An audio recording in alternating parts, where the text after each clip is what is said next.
नहीं है तो चढ़ाई कैसे बोली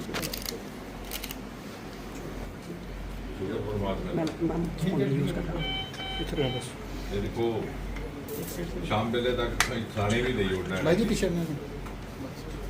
ये थोड़े दिन निकाल है थोड़ी जी वर्जिश वगैरह करनी पड़ी है टाइम लगता है आम डिफरेंट करते कोई उधर लगी है कितने उधर लगी है बैठे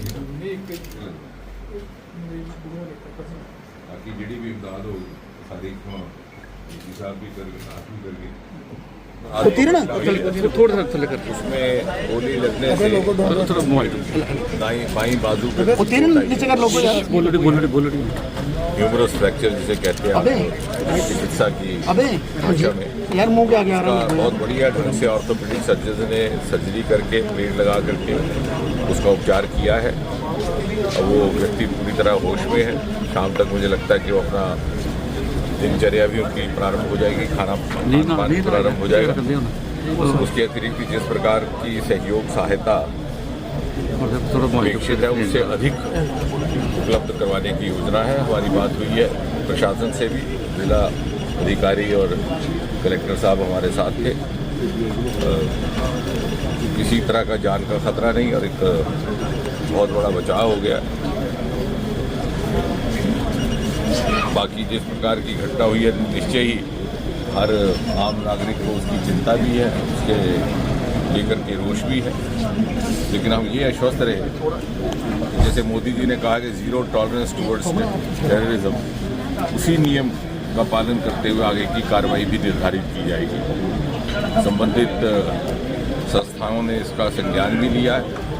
कुछ एक आज प्रातः से हमें सुझाव भी मिले हैं सुरक्षा विशेषज्ञों से। उनका कहना है कि उनका पालन करने से शायद ये संभवतः सुनिश्चित किया जा सके कि दोबारा इस प्रकार की घटनाएं ना हो। उन सुझावों को लेकर के भी चर्चा होगी गृह मंत्रालय में भी और संबंधित अधिकारियों के साथ भी। और आपके माध्यम से यही निवेदन है कि हम किसी तरह का पैनिक ना हो, क्योंकि कल रात को भी जैसे ही ये काउंटर प्रारंभ हुआ तो हम निरंतर संपर्क में थे। मैं, कलेक्टर साहब, एसएसपी साहब, उसके बाद वहाँ पर एडीजी जैन साहब भी पहुँच गए।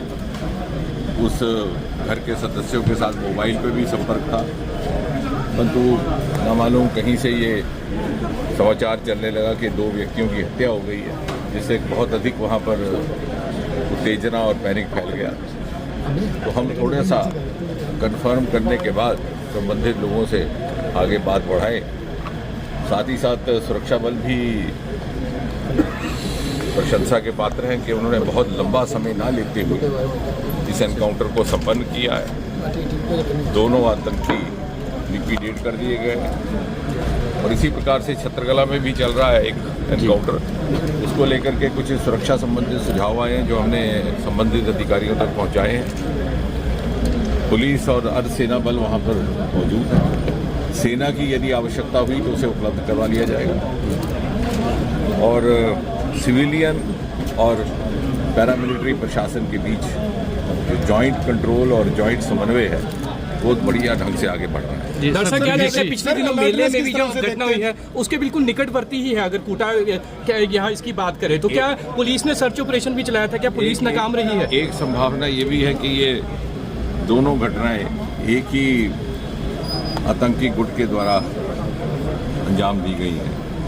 अभी मेरा वहाँ भी जाना होगा उस परिवार में भी, लेकिन उसको लेकर के आप ये आश्वस्त रहिए और आपके माध्यम से भी बाकी हमारे यहाँ जितने भी नागरिक के निवासी हैं कि ये जो थोड़ा सा शिफ्ट हुआ था टेररिज्म का फोकस कश्मीर घाटी से इस संभाग की ओर से, ये भी इस बात का संकेत है कि बहुत अधिक वो दबाव में है। सर बीडीसी को फिर से जिस प्रकार से उनको घाटी पर दबाव पड़ा और उन्हें मजबूर होकर के अपना फोकस शिफ्ट करना पड़ा, लेकिन वो यहाँ सफल नहीं हो पाएंगे। उसका एक बहुत बड़ा कारण ये भी है कि ये सारे का सारा खित्ता, ये हीरानगर का इलाका और ये दूसरा इलाका, ये रिवायती तौर से राष्ट्रवाद और देशभक्ति से ओत-प्रोत लोगों से भरा पड़ा है और इससे हमें आम जनता का सहयोग भी पूरी तरह से उपलब्ध है। जिस प्रकार से कल भी वहाँ के स्थानीय लोगों ने जिस प्रकार से सहयोग किया है वो भी एक उदाहरणीय है और इसलिए मुझे विश्वास है कि यदि आतंकी हताश होकर के घाटी से यहाँ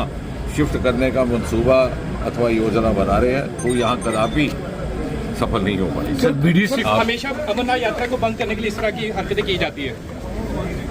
जिस कारण से भी की हो, निश्चय ही पड़ोसी देश सदा किसी न किसी कारण से या शरारत पर आमादा रहेगा। ये आज की बात नहीं है, सदा ऐसा रहा। लेकिन उससे अधिक जो सोचने लायक बात है वो ये है कि हमारी किस प्रकार की तैयारी है, वो क्या कर रहे हैं, इसकी चिंता करने की हमको और आपको आवश्यकता नहीं है। वो तो पहले ही करते रहे, पिछले 70 वर्ष से कर रहे हैं। लेकिन आज मोदी जी के नेतृत्व में हम कई गुना अधिक सक्षम हैं और हमारे यहाँ से जो डेटरेंट कार्रवाई हो रही है उसका संदेश दूर दूर तक जाता है। फारूक साहब